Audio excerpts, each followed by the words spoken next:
नमस्कार। आज जानेंगे झारखंड की महत्वपूर्ण खबरें। अगर आपने अभी तक हमारे चैनल को सब्सक्राइब नहीं किया तो सब्सक्राइब कर लीजिए ताकि झारखंड की हर वो महत्वपूर्ण खबरें आप तक पहुंचा सके। झारखंड के जिस भी जिले से इस खबर को देख रहे हैं अपने ज़िले का नाम नीचे कमेंट कर दें ताकि आपके ज़िले की हर वो महत्वपूर्ण खबरें आप तक पहुँचा सके। ओमिक्रॉन की वजह से भारत में फरवरी में आ सकती है तीसरी लहर, वैज्ञानिक का दावा। कोरोना वायरस महामारी की तीसरी लहर फरवरी में चरम पर पहुंच सकती है। देश में प्रतिदिन 1 से 1.5 लाख के तक मामले सामने आने की संभावना जताई जा रही है। कोविड-19 के गणितीय अनुमान के अनुसार प्रौद्योगिकी संस्थान के वैज्ञानिक मनिंदर अग्रवाल ने कहा कि उन्होंने साफ तौर पर कि कोरोना की तीसरी लहर फरवरी माह में आने की संभावना है। उसके साथ ही प्रतिदिन 1 से 1.5 लाख के मामले सामने आने की भी बात कही गई है।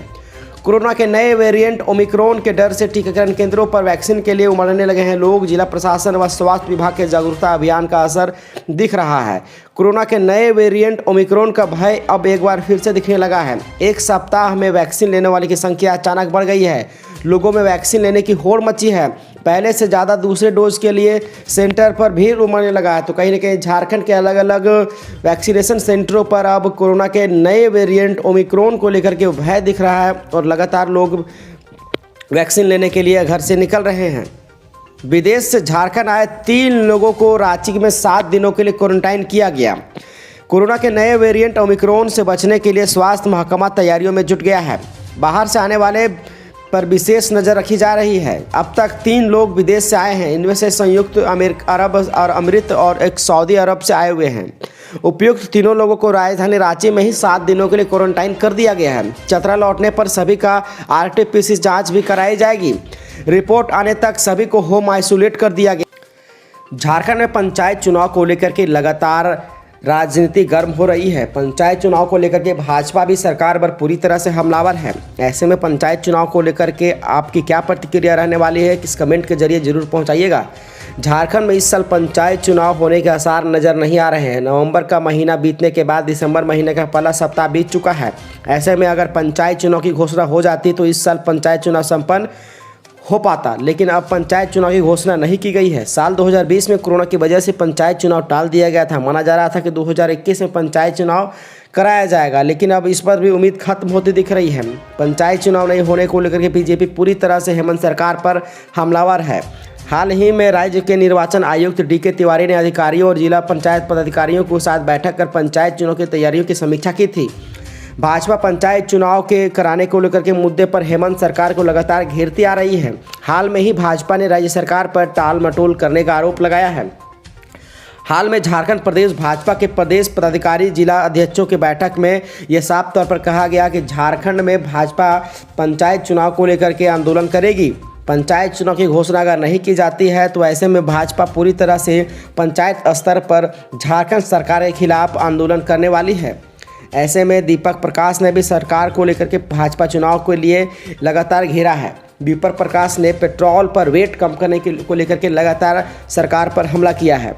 प्रदेश भाजपा ने एक बार फिर से झारखंड सरकार में पेट्रोल डीजल पर वैट कम करने की मांग की है। सांसद और प्रदेश अध्यक्ष दीपक प्रकाश ने पेट्रोल डीजल पर वैट कम करने के लिए हेमंत सोरेन सरकार से मांग किया है। साफ तौर पर उनका कह रहा है कि केंद्र सरकार ने जब छूट दिया है तो राज्य सरकार को भी वैट कम करके राज्य के लोगों के लिए पेट्रोल डीजल के दामों में कटौती करना चाहिए। ऐसे में आपकी क्या प्रतिक्रिया रहने वाली है? क्या झारखंड सरकार को पेट्रोल डीजल पर वैट कम कर देना चाहिए? क्या अन्य राज्यों में पेट्रोल डीजल जिस प्रकार से वैट कम करके घटाया गया रेट को वैसे झारखंड सरकार को भी करना चाहिए? क्योंकि दिल्ली में वैट कम करने के बाद दिल्ली वासियों के लिए केजरीवाल ने साफ तौर पर ये खुला संकेत दिया कि ऐसे में हम आपके साथ जुड़े हुए हैं कि आपकी महंगाई जैसे भी बढ़ेगी हम आपके साथ रहेंगे। क्या झारखंड सरकार को भी वैट के दाम कम करके झारखंड के लोगों के लिए करीब 8 से 10 रुपये पेट्रोल और डीजल के दामों में गिरावट कर देना चाहिए? इसको लेकर के अपनी प्रतिक्रिया जरूर दीजिएगा। राजधानी रांची में पहली बार राष्ट्रीय कुश्ती प्रतियोगिता 15 दिसंबर से शुरू होगा। झारखंड के लिए गौरव की बात है। राजधानी रांची में पहली बार राष्ट्रीय कुश्ती प्रतियोगिता आयोजित होने जा रही है। इसकी तैयारी शुरू कर दी गई है। 3 दिनों तक राजधानी रांची में देश के नामी पहलवान गुलजार रहेंगे।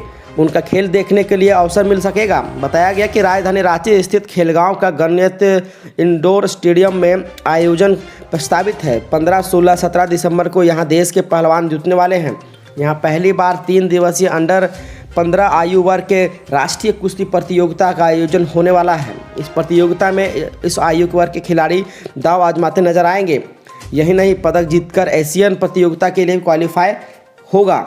देवघर डीसी को बर्खास्त करने पर झारखंड मुक्ति मोर्चा भड़क गई है।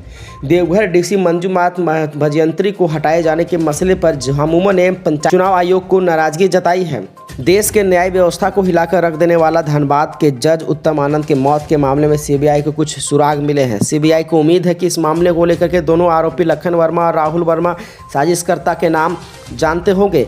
ऐसे में राज उगलवाने के लिए सीबीआई जुट गई है। दोनों आरोपियों को दोबारा नार्को टेस्ट के लिए गुजरात के अहमदाबाद लेकर गया है। निजीकरण के खिलाफ 16 दिसंबर से बैंकों की 2 दिवसीय हड़ताल, कर्मियों ने निकाला जुलूस। United of bank union Giridih इकाई ने मंगलवार को देर शाम बैंक के निजीकरण के खिलाफ विरोध प्रदर्शन किया। शहर में जुलूस निकाला गया। इस दौरान सदस्य में प्रवीण प्रकाश, संतोष मंडल, सुनील सिन्हा, विनय कुमार सहित अलग अलग बैंक के कर्मचारी शामिल रहे। जहां केंद्र सरकार के फैसले के विरोध में बैंक कर्मियों ने मोदी सरकार के खिलाफ जमकर नारेबाजी की। मौके पर सरकारी बैंकों के निजीकरण को लेकर के जन विरोधी फैसला बताया गया है। ऐसे में सरकारी बैंकों के निजीकरण को लेकर के आपकी क्या प्रतिक्रिया रहने वाली है? अपने जिले का नाम लिखने के साथ इस पर प्रतिक्रिया जरूर दीजिएगा। राज्य में महिलाओं को सरकारी नौकरी में मिलेगा 5% तक 36 आरक्षण। कार्मिक सचिव वंदना दादेल ने राज्य की नियुक्तियों में महिलाओं को 5% तक 36 आरक्षण देने के लेकर के लाभ से संबंधित निर्देश परीक्षा आयोग को दिया है। इस संबंध में उन्होंने सचिव जेपीएससी झारखंड कर्मचारी चयन आयोग परीक्षा नियंत्रक संयुक्त प्रवेश परिषद रांची को पत्र लिखा है और कहा कि झारखंड के पदों पर सेवाओं एवं रिक्तियों में आरक्षण अनुसूचित जातियों, जनजातियों एवं पिछड़े वर्ग के लिए 2001 के अधिनियम के अनुसार सीधे भर्ती के लिए नियुक्ति की में 5% तक 36 आरक्षण दिया जाए। ऐसे में झारखंड के महिलाओं को सरकारी नौकरियों में मिलेगा 5% 36 आरक्षण। पानी के लिए भटक रहे हैं ग्रामीण, सरकारी स्कूल में भी नहीं है चापाकल। झारखंड के खूंटी जिले के अकड़ी प्रखंड के पूर्णा नगर पंचायत अंतर्गत डोरिया टोली डोंबारी में लोगों को बेबुनियादी सुविधाओं से आज भी जूझना पड़ रहा है। यहाँ के उत्तमाध्यामिक मध्य विद्यालय में आज तक एक चापाकल नहीं लगाया गया है। इस कारण से खूंटी के विद्यार्थी अपने घर से ही बोतल लेकर पानी ले आते हैं। बोतल में घर से ही पानी लाया जाता है। स्कूल में चापाकल नहीं होने के कारण मध्यम भोजन बनाने को लेकर के अन्य कर्मी को काफ़ी ज़्यादा परेशानियों का सामना करना पड़ता है। मजबूरी में ग्रामीणों को लगभग 2 किलोमीटर तक जाकर के पानी लाना पड़ता है। ऐसे में पेयजल विभाग के मंत्री साहब को इस खबर को लेकर के जानकारी जरूर दीजिएगा, क्योंकि इस खबर को अधिक तौर पर शेयर कीजिए और ट्विटर पर इसको शेयर कीजिए कि आज भी पानी के लिए भटक रहे हैं। सरकारी स्कूल में पानी का चापाकल भी नहीं लगाया गया है। गांव में रहने वाले लगभग 50 परिवारों को शुद्ध पेयजल के लिए भटकना पड़ता है। गांव में लगी सोलर का टंकी 4 महीने से खराब है। गांव-गांव तक योजनाओं का लाभ पहुंचाने के लिए प्रतिबद्ध है झारखंड सरकार, हेमंत सोरेन ने कहा। झारखंड के मुख्यमंत्री हेमंत सोरेन ने मंगलवार को कहा कि उनकी सरकार गांव में पहुंचकर योजनाओं का लाभ आम जनता को देने के लिए प्रतिबद्ध है। मुख्यमंत्री हेमंत सोरेन ने आपकी अधिकार आपकी सरकार आपके द्वार कार्यक्रम के तहत आज बहरेट में यह साफ तौर पर कहा कि आपके हर वो योजनाओं को हम लेकर के आएंगे और गांव-गांव तक हर एक योजनाओं को पहुंचाने के लिए सरकार प्रतिबद्ध है।